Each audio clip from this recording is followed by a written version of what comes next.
देखिए ये सब एक नौटंकी है और सरकार मुद्दे से लोगों का भटकाना चाह रही है, लोगों को भटकाना चाह रही है। युवा रोजगार नहीं मांगे, हम खाना नहीं मांगे, हम मकान नहीं मांगे, इसीलिए ये दिग्भ्रमित करने का ये झंडा योजना जो बनाए हैं, ये दिग्भ्रमित करने का युवाओं को, यहाँ के लोगों को महंगाई से, आज गैस सिलेंडर का दाम अगर 1100 हो गया, तो इन सबों से ध्यान भटकाने की एक कोशिश है जो भारतीय जनता पार्टी की।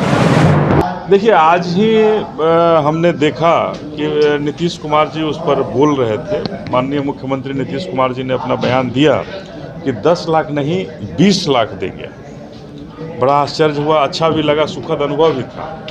लेकिन उन्होंने कहा कि नौकरी नहीं रोजगार देंगे।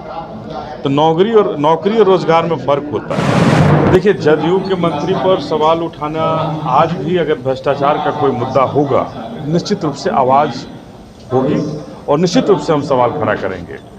चूँकि हमने पहले भी जो जदयू के मंत्री पर जो आपने सवाल खड़ा करने की बात करी, भ्रष्टाचार के मुद्दे पर चाहे वो जो हों, भारतीय जनता पार्टी के लोग हों चाहे वो राजद के भी लोग रहेंगे, हम उनके खिलाफ सवाल उठाने से नहीं पीछे। क्योंकि नीतीश कुमार ने बहुत सारी बातें कही हैं।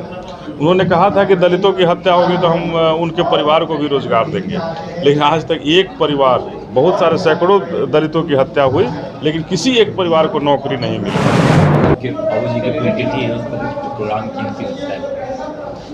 देखिए आज ही के दिन 2009 में हमारे बाबूजी का निधन हो गया था। दिल्ली के अपोलो अस्पताल में एक सर्जरी के बाद हम लोग उनके नहीं बचा पाए और उनका निधन हो गया था। उसके बाद प्रतिवर्ष उनका पुण्यतिथि मनाया जाता है, उनकी यादों में उनको श्रद्धासुमन अर्पित करने के लिए। और आज भी उसी श्रद्धासुमन को अर्पित करने के लिए जो उनकी बताई हुई बातें हैं, जो उन्होंने रास्ता दिखाया था कि इस रास्ते पर चलकर जो दबे कुचले जो लोग हैं, चूँकि वो एक शिक्षक थे, हमेशा शिक्षा की बात करते थे कि कैसे हमारे समाज में, कैसे हमारे लोग आज भी शिक्षा बहुत चाह करके भी शिक्षित नहीं हो पा रहे हैं। तो उनको शिक्षा के मंदिर में जाने के लिए, उन्हें शिक्षित करने के लिए वो बराबर प्रयास करते थे। और जो उन्होंने बताया कि जो पिछले पायदान पर जो लोग हैं, जो शिक्षा नहीं ग्रहण कर पाता है, उनको कैसे हम आगे ले जा सकते हैं, हम लोग बराबर प्रयास करते हैं। और उनके याद में एक बाबूजी विद्या मंदिर, एक स्कूल भी खुला है जो हमारे गांव में है, नारायणपुर में है, जहां उनके याद में वो स्कूल खोला गया है। और गांव में CBSE पैटर्न पर लोगों को पढ़ाया जाता है, बच्चों को पढ़ा करके एक उच्च शिक्षा ग्रहण करने का लोगों को दिया जाता है।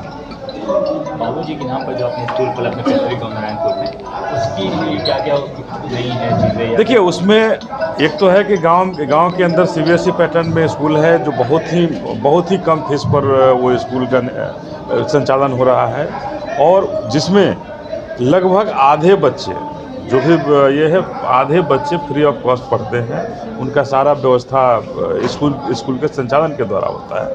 तो बाबूजी के याद में वो विद्यालय वहाँ पे चल रहा है। और हम लोग ऐसे भी कोशिश करते हैं पूरे बिहार में कि जहाँ भी शिक्षा से वंचित जो बच्चे हैं हमारे, उन्हें शिक्षित करने का काम करते हैं। और आज विशेष रूप से पुण्यतिथि के रूप में उन्हें याद करते हैं, उनके में प्रार्थना सभा करते हैं और लोगों को उनके बताए हुए रास्ते पर चलने के लिए हम लोग बताते हैं। अरे जी, राजनीतिक सवाल एक है, महागठबंधन की सरकार बन चुकी है, जदयू राजद के साथ हाथ मिला है, क्या उस पर? देखिए ये तो जदयू के मंत्री पर आवाज़ उठाते गए। देखिए जदयू के मंत्री पर सवाल उठाना, आज भी अगर भ्रष्टाचार का कोई मुद्दा होगा, निश्चित रूप से आवाज़ होगी और निश्चित रूप से हम सवाल खड़ा करेंगे।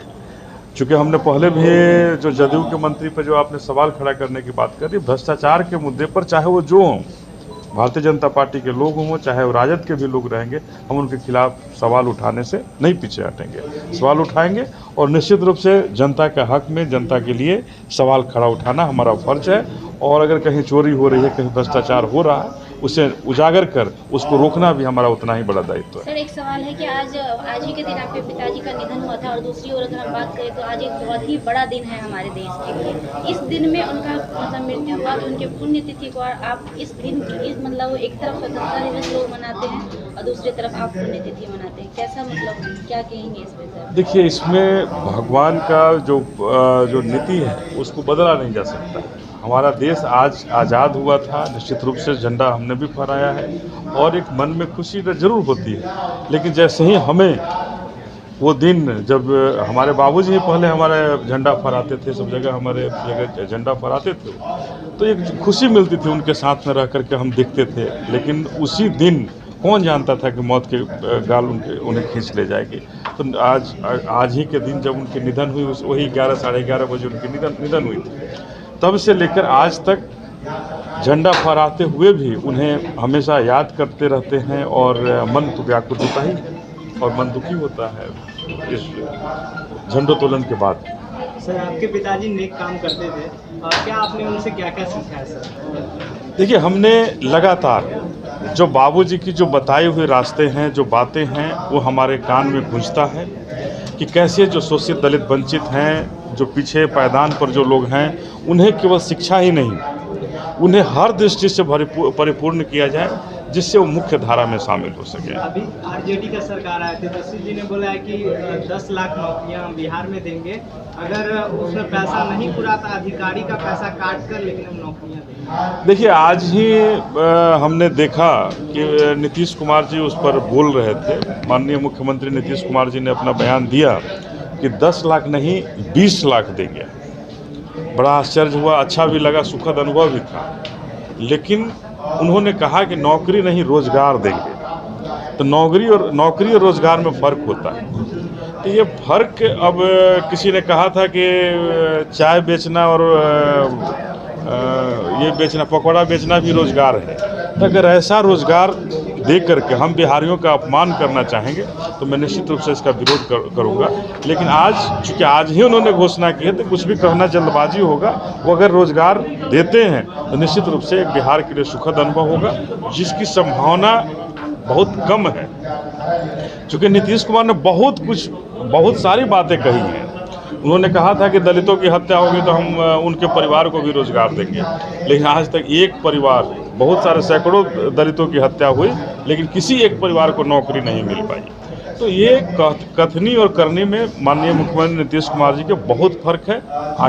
आगे समय इस महागठबंधन में भी हम लोग देखेंगे कि कितने खरे उतरते हैं। सर, एक आज 15 अगस्त था और माननीय प्रधानमंत्री जी ने कहा था कि हर घर तिरंगा फहराने का ऐलान करवाया था। हालांकि बहुत सारे घरों में फहरा भी। हमारा सवाल इसको लेकर होगा कि अभी भी हमारे पूरे भारतवर्ष में 10 से 15% ऐसे लोग हैं जो बेघर हैं, तो वो झंडा कहाँ फहरा है? देखिए, ये बड़ा आश्चर्य लगता है कि प्रधानमंत्री जी ने पहले ही कहा था कि